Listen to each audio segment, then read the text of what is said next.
everybody, welcome back to my channel. If you don't know me already, my name is Joe Fedorczyk, and today we're going to be taking a look at Apple's newest phone, the iPhone SE, and breaking down why it might be the most important phone that Apple has ever put out. Let's get into it. So we are going to dive into the iPhone SE and figure out what makes this phone so special and why Apple would release it. Right off the bat, it is sporting the same 4.7-inch LCD screen as the iPhone 8, and it's rated at 326 ppi.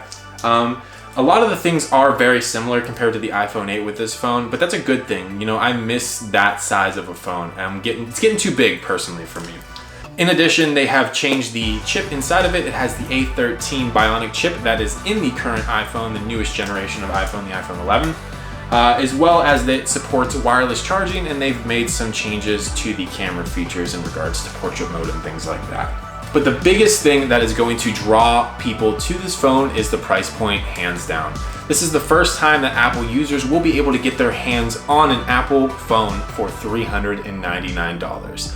Now, competitors, that's kind of scary for competitors because, you know, people like Samsung have historically made phones from, you know, $100 all the way up to $1,200, but this is the first time that Apple's really getting into that price point, and it's gonna be accessible for a lot of people. So let's bring the camera a little bit closer and we will unbox this guy, as satisfying as it's gonna be. Alrighty, so unboxing the iPhone SE. I'm pretty happy I didn't have to bring out my knife because they've done this now. That's pretty satisfying. Let's take this guy apart. This one is the 64 gigabyte model. I don't really need a big size phone. I use cloud storage for a lot of my things, so I usually tend to go with the smallest phone, but here we go. Oh, we have the design by Apple in California, as well as the phone. Here she is, but let's go ahead and look at the accessories first. So it comes with the wired headphones, as well as the brick and a lightning cable, and your manual with your handy dandy iPhone stickers, but here she is. Let's go ahead and take this guy off. Perfect. Let's fire it up. Maybe. It's dead. Oh my gosh, we gotta charge it first. After a short intermission, we had to plug it in for it to get turned on real quick, but let's go ahead and go through the setup process. Before we jump into that though, I wanna take a look at the overall feel of it. It feels good to have a smaller phone back in my hands, honestly. I can see this being very easily slid into a pocket and things like that.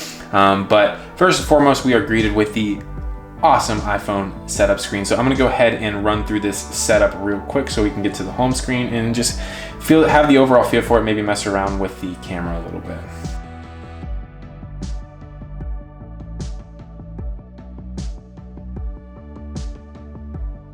Alrighty, so we have got the iPhone set up.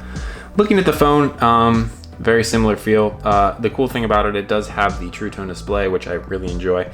But the biggest thing that I want to go through on this phone is the camera feature. So, whatever. So now we have updated features to the portrait mode, so we can do different things like that. Going to be kind of hard to tell on screen, but there's updated features to that, as well as the overall speed of the phone. I mean, I can't really tell until I use it a little bit, but it does feel a lot smoother than previous iPhones. But yeah, overall, I really enjoy this phone. And again, for a $399 price point, I think it is a heck of a steal because again, you're getting an Apple product for $399. That's really never happened before in the phone side of things. So that is the overall unboxing and review for the iPhone SE. Again, I think this phone is going to be mainly geared towards Android users that Apple is trying to convert over to Android because of the price point. As well as, you know, it's a great option for those who want an Apple product but don't really use all of the crazy things that are built into an Apple product, but really just want to get the ease of use of an iPhone. So hope you guys enjoyed it. If you did enjoy the video, please be sure to like and subscribe. I may do more videos like this. This is normally out of my realm, but if you did enjoy it, let me know. I would be more than happy to review more products in the future. And until the next one, have a good one, guys.